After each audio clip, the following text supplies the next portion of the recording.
مصحف فاطمه، ولا سوره الولايه، ولا التطبير، ولا ان الامامه دي من اصول الدين عند الشيعه، ولا المهدي اللي في السرداب، ولا اهم حاجه ان في واحد بعمه زيهم وصل للسلطه. عايزين بقى نعمل زيه واحنا كمان نوصل للسلطه. هو بقى الشيعي بيسب الصحابه، هيهد الكعبه، هيطلع دين مش مهم، اهم حاجه ان احنا نوصل يا جدعان للسلطه بقى طريقه زي الخميني ما عمل. طبعا الامر اتضح بعد كده ايه من هو ايران، ما هي ايران وما هو الخميني. انا مش مثلا ضد الشيعه ولا حاجه، بس لم لا هو يعني ما يعرفش، هو جهله واحنا كمان نوصل للسلطه. هو بقى الشيعي بيسب الصحابه، هيهد الكعبه، هيطلع دين مش مهم، اهم حاجه ان احنا نوصل يا جدعان للسلطه بقى طريقه زي الخميني ما عمل.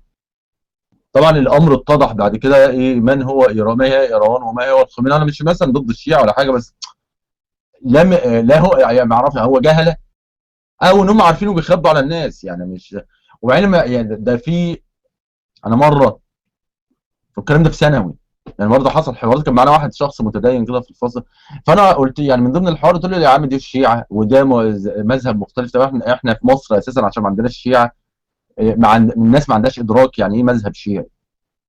يعني تقول له واحد بقى مصري مثلا راجل الشارع تقول له شيعي، يقول لك يعني ايه شيوعي يعني كافر. كان الناس كده يعني. بقول له لا، ده في حاجه بقى اسمها شيعه وتقسيماتهم وفرائهم، وفي حاجه اسمها سوره الولايه. تاخد بالك؟ انت كذاب وانت بتدعي والمسلمين وحده واحده والقران واحد. يا عم انا بقول لك في حاجه اسمها سوره الولايه، انا شفتها بعيني.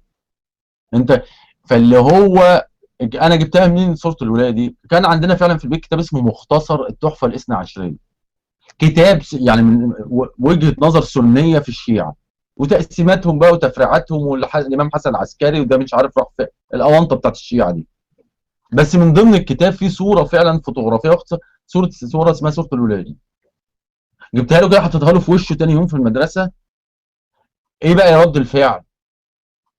مش مثلا انت عندك حق فعلا ما كنتش اعرف حاله هياج، وايه لدرجه الامر تتطور ان احنا اشتبكنا مع بعض، يعني كانت هتبقى شبه خناقه وحجزوا بينا.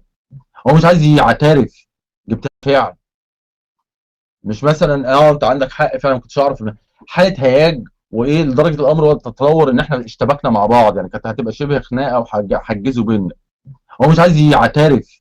جبتها له في وشه، مش عايز يعترف. ماشي، هي صوره منحوله او ما هم مفبركينها، بس في صوره اسمها صوره الولايه. لا هو مش عايز الفكره دي، رافضها. تجيب له الدليل برضه لا، مش عايز يقتنع بهذا الامر. فطبعا جماعه زي دي والاسلوب اللي هي بتكتب بيه مثلا عن مصطفى اتاتورك او اي موضوع هي بتتناوله، طبعا ده الاساس الشك في كلامها. لكن المغفلين من اتباعها